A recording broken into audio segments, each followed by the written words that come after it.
किसी को भी खाली पेट नहीं सोना पड़ा। गरीब परिवारों के हित को सर्वोपरि रखते हुए इस योजना की अवधि को बार बार बढ़ाया गया तथा लगभग 81 करोड़ देशवासी लाभान्वित होते रहे।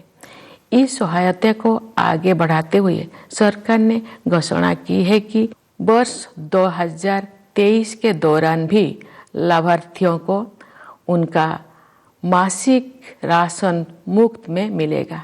इस ऐतिहासिक कदम से सरकार ने कमजोर वर्गों को आर्थिक विकास में शामिल करने के साथ साथ उनकी देखभाल की जिम्मेदारी भी ली है।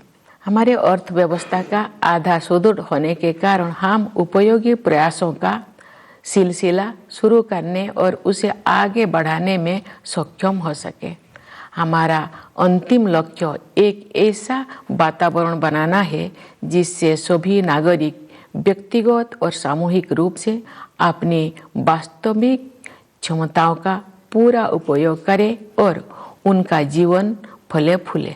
इस उद्देश्य की प्राप्ति के लिए शिक्षा ही आधारशिला तैयार करती है। इसीलिए राष्ट्रीय शिक्षा नीति में महत्वाकांक्षी परिवर्तन किए गए हैं। शिक्षा के दो प्रमुख उद्देश्य कहे जा सकते हैं।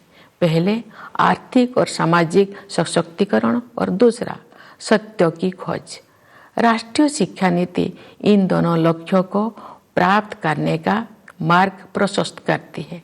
यह नीति शिक्षार्थियों को 21वीं सदी की चुनौतियों के लिए तैयार करते हुए हमारी सभ्यता पर आधारित ज्ञान को समकालीन जीवन के लिए प्रासंगिक बनाती है।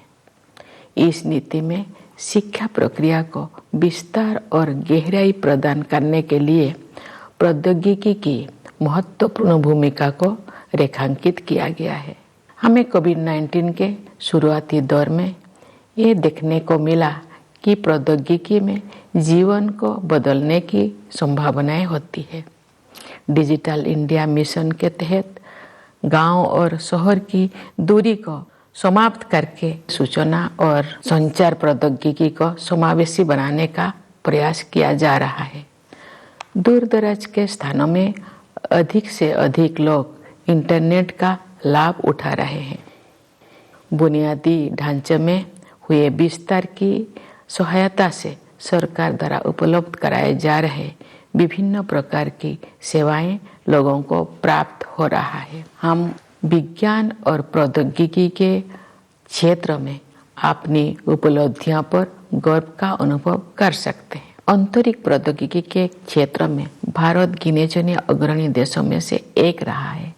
इस क्षेत्र में काफी समय से लंबित सुधार किए जा रहा है और अब निजी उद्यमों को इस विकास यात्रा में शामिल होने के लिए आमंत्रित किया गया है। भारतीय अंतरिक्ष यात्रियों को ले जाने के लिए गगनयान कार्यक्रम प्रगति पर है।